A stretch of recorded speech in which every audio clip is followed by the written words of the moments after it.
شراب کو منع کیا گیا ہے تو اس کی مخالفت کرنی چاہیے اور ایسی مجلسوں میں شرکت میں احتیاط کرنی چاہیے، اس لیے کہ شریک ہوں گے تو تائید ظاہر ہوتی ہے،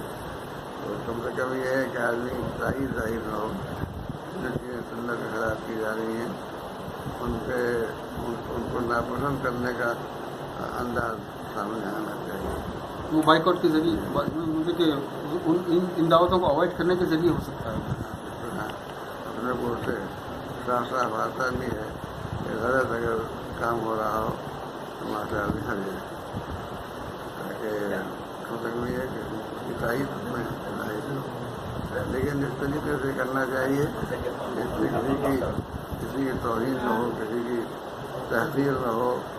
یا کسی کو نقصان نہ پہنچے، یہ کہ دوسرے کو نقصان پہنچانا ہی غلط ہے، تو اسے حکمت کے ساتھ کرنے کی بات۔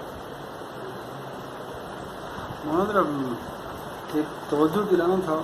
علماء حضرات ایسی شادیوں میں زیادہ شرکت کر کے ان لوگوں کی ہمت افزائی کر رہے ہیں، اس سلسلے میں کچھ بولیے۔ یہ جو شریک ہوتے ہیں ان کو یہ سمجھنا چاہیے کہ ہم غلط کام میں شریک ہو رہے ہیں، اور اس سے اس کو برا کام ہے اور وہ سمجھتے ہیں کہ برا ہے تو اس میں پرہیز کرنا چاہیے۔ من رأى منكم منكرا فليغيره بيده فإن لم يستطع فبلسانه وإن لم يستطع فبقلبه وذلك أضعف الإيمان۔ ہمارا یہ ہے کہ غلط رات کو دیکھو تو ہاتھوں سے روکو، ہاتھ سے روکنے کا موقع نہ ہو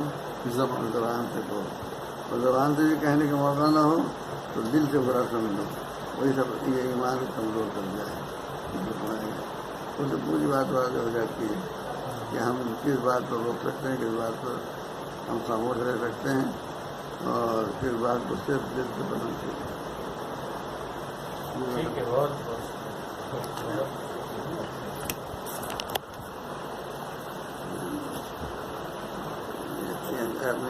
اچھا کام کیا